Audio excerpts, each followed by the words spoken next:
ढोल नगाड़ों की आवाज, शहनाइयों की गूंज और फूलों से सजा मंडप। आज काजल की शादी थी। लाल जोड़े में सजी काजल बाहर से मुस्कुरा रही थी, लेकिन अंदर उसका दिल रो रहा था।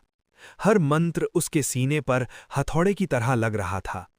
पंडित ने कहा, दुल्हन, वर का हाथ थामिए। काजल के हाथ कांप गए। उसकी आंखों में अचानक आंसू भर आए। उसी पल उसे याद आया, राहुल। वो राहुल जिसने कभी उससे वादा किया था, अगर पूरी दुनिया भी खिलाफ हो जाए तो भी मैं तुम्हारा हाथ नहीं छोड़ूंगा। लेकिन आज राहुल कहीं नहीं था। मंडप से भागती दुल्हन। अचानक काजल खड़ी हो गई। सब चौंक गए। काजल, ये क्या कर रही हो? मां चिल्लाई, लेकिन काजल कुछ सुने बिना मंडप से दौड़ पड़ी। लोग पीछे पीछे चिल्लाते रहे, पकड़ो, दुल्हन भाग रही है। काजल भागती हुई पहुंची उस पुराने पुल पर जिसके नीचे उभरती नदी बह रही थी। हवा तेज थी, आंसू उसके गालों से बह रहे थे। उसने आसमान की तरफ देखा और कहा, हे भगवान, जिस जिंदगी में मेरा प्यार नहीं, वो जिंदगी मुझे नहीं चाहिए। और अगले ही पल काजल नदी में कूद गई। नदी में मौत से मुकाबला। तेज बहाव, डूबता हुआ शरीर, सांसें टूटती हुई। काजल की आंखों के सामने अंधेरा छाने लगा। तभी एक आवाज गूंजी, काजल। वो आवाज राहुल की थी।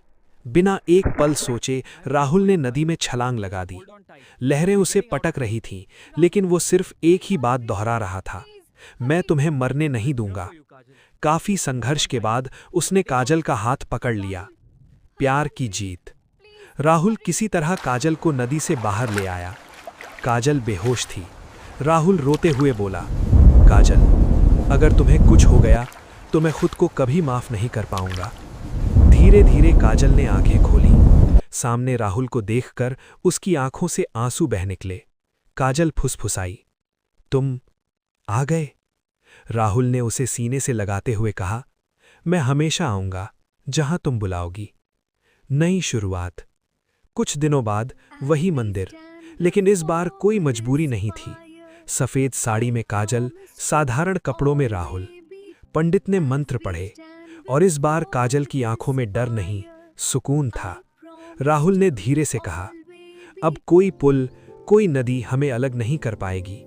काजल मुस्कुराई, क्योंकि अब मैं गिरूंगी नहीं, तुम्हारे हाथ में हूं। अंत में एक पंक्ति, जो प्यार मौत से भी लड़ जाए वही सच्चा प्यार होता है। राहुल की इंसानियत के लिए प्लीज एक लाइक और सब्सक्राइब